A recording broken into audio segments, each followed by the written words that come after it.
Hi, everybody. How's it going today? There's a lot of stuff going on in this world today, and how do you focus in on one or two things? It's difficult. But one of the things that bothers me a lot is the media, because when I was a kid, I mean, I just got through watching an old Andy Griffith episode, and it was too funny because it was when Opie had decided that he was going to run a little newspaper in his little fifth grade class, which was very, very cute. Now, I remember being a part of that world and watching that show and being a part of it, as a matter of fact. But and that was the time when you could trust the media. I remember a time when John F. Kennedy was in the White House, and my mother was a Democrat, so we were raised Democrat, even though my dad was an independent at the time. But my dad was very mellow, and he just went with the flow. That's what he did. And my mom was a Democrat, and we all loved Kennedy. So I think I was about 8 years old when he died. But I remember cohesion in the country and how it seemed like everybody cared about each other. That was me as a kid growing up in the 60s.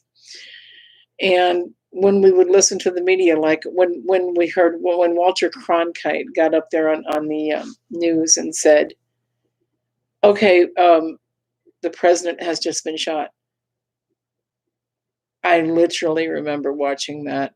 Just like yeah, it broke my heart. And my mom sat and cried, and I sat and cried for a man I'd never met, for children that I would most likely never meet, for a country that was in mourning because their president had been shot. And he was such an amazing president in my little 8-year-old mind. And as I grew up, I found out that I was absolutely correct, according to people that I've talked to that were like 10 years older than I was at the time. And that's what they told me too, that's what they believed. So, really good guy, John F. Kennedy, Bobby Kennedy, Martin Luther King, all of those people, those wonderful icons that we have, that we still remember, that the cancel culture I'm not going to allow to take out of my life, is my memory of that time in history. But that's the thing. We have the cancel culture trying to commit fraud called revisionist history. We have the normal media, what do you call it? The mainstream media in the pockets of really bad people. And so they don't report the real news. They don't report what's really going on in the White House. They don't report what's going on with Biden. They only show little clips. The one little clip I found interesting this week, that I saw it on Fox News, so I'm not even sure if it made it to mainstream media, because to be honest with you, I don't watch mainstream media anymore. I'm so done with watching people that are in bed with money and corruption. I'm done with that. So I'm watching Fox News these days, and I'm reading Epic Times, and that's where I get a lot of my stuff. And I saw this little clip of, God bless his heart, and I do mean that honestly, Joe Biden is so exhibiting signs of Alzheimer's and or dementia. It's sad and scary to know that he is the person in, allegedly in charge of our country. Not that he's running it, mind you, but he's the one with the responsibility to run it. And that scares the heck out of me. So that's why I've decided to run for Senate. But back to the little clip I was telling you about, I couldn't believe I saw that. And I actually did see it. I watched it live. He actually said he was getting ready to do some type of media conference, press conference or something. And I heard him look across to Nancy Pelosi, and he said, "Oh, great! I'm here. I'm gonna answer questions. If that's what you want me to do, Nancy, I'll answer questions." And all of a sudden, curtain goes down, feeds off the air, and I'm like, "Whoa, okay. I wonder if anybody's going to cover that besides Fox News." I don't know if anybody did, because honestly, I'm not checking anymore. Stopped watching CNN ages ago. Stopped watching ABC, NBC, CBS, all of the normal media news coverage that I used to watch, I can't watch it anymore. And I lived in California for, I don't know, the last 15 years until we had to move out of state because we had a death in our family that was on the East Coast. And then when we got up here, I found out I could breathe better out here. So we decided to stay out on the East Coast. And that's basically what happened. But my experience in California was interesting. I learned a whole lot about life, about politics, about the entertainment industry, about school, about getting degrees. I learned a whole lot of stuff. And I'm glad that I went through what I went through, but I'm sorry that the world's in such a state that it is. So because it is, I'm doing the best that I can I'm going to run for Senate. And I never saw that coming. Who did? You should see my family. They're like, excuse me, you're doing what now? But somebody's got to do something. And I'm not just going to sit here. So I'm going to do what I can. In the meantime, it's by the grace of God, because I can't do it on my own. So that's what I'm doing. And I'm in the state of Ohio. So if there's anybody here in Ohio that would like to help me get into the Senate, all I need is your signature. So I need 1,000 signatures to get my name on the ballot. And that's what I'm working on right now. I know that Jim Jordan has a meeting out here in April that I'm going to be attending, and I'm going to talk with him about it as well. So looking forward to that. But you guys, this whole thing with this country, we cannot. Who remembers? Who is old enough to remember Fahrenheit 451? For those who are old enough to remember, I think we're probably on the precursor edge of living Fahrenheit 451. For those who don't remember it, I actually found it on 123 Movies last week and rewatched it. So you can find it on the internet if you search and you click the X's and get rid of the garbage when you're trying to watch the movie because there's too much spam in there. In the meantime, I'll give you just a quick rundown in my memory, because the thing that was most important to me, and it lived in my memory for like ever. I don't know when that movie came out, but I remember it. And here's what I remembered. And it's true. My memory was great. I remember this lady standing in her library. She was in her house, but she had a room dedicated to books.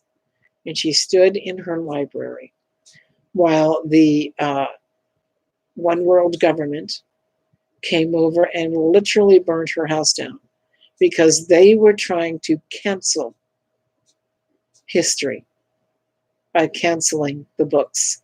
They were burning the books. So she died. She stood for her convictions and died in that fire around her, surrounded by her books. But the other part of the movie is that they actually had a group of people who had gotten together and decided that they didn't want to lose history either. So each person was responsible to memorize a book from cover to cover, including copyright date, publishing date, the whole 9 yards. They memorized the whole thing. When they were done with one book, they'd memorize another book, and they'd memorize another book. And it's kind of like the chain migration that we're going through right now with the illegal immigrants, only this was chain migration of a different kind. It was on a positive light. It was that way we could remember the books, because the books taught history. There was somebody memorizing the Bible, God bless them. That's a huge book, eh? I don't remember if it was one person or a whole bunch of people, because there are so many books in the Bible, so many, and but I remember, I think one of them was quoting Isaiah. So, but anyway, if you get a chance, pull up Fahrenheit 451. I'm not sure who wrote it. I think it was Ray Bradbury, but I couldn't swear to it. But pull that up, see if you can watch that again. And it will remind you of so many similarities to what we're going through today, that it's amazing that it got written as long ago as it did. It's very sad, And so, like I said, my rant for today is what's going on in the White House, as well as the media. The media has gone to bed with the big boys.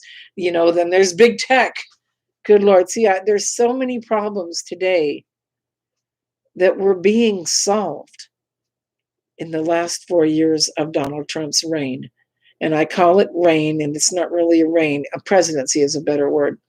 In the presidency of Donald Trump for the last 4 years, he really did do his best to make America great again by keeping America first. Joe Biden is doing his best to make America bad again by keeping America last. So let's all say a prayer for our country, folks. That's my rant for today, and don't let it trouble your heart, because remember this: God is still God, and we always have him to go to. I am an absolute believer in the power of God and his spoken word. There's a scripture in the Bible that says God sent his word and healed them. And I've watched over my life how many people have heard God's word and gotten healed from either physical disabilities or emotional scarring or all kinds of different things.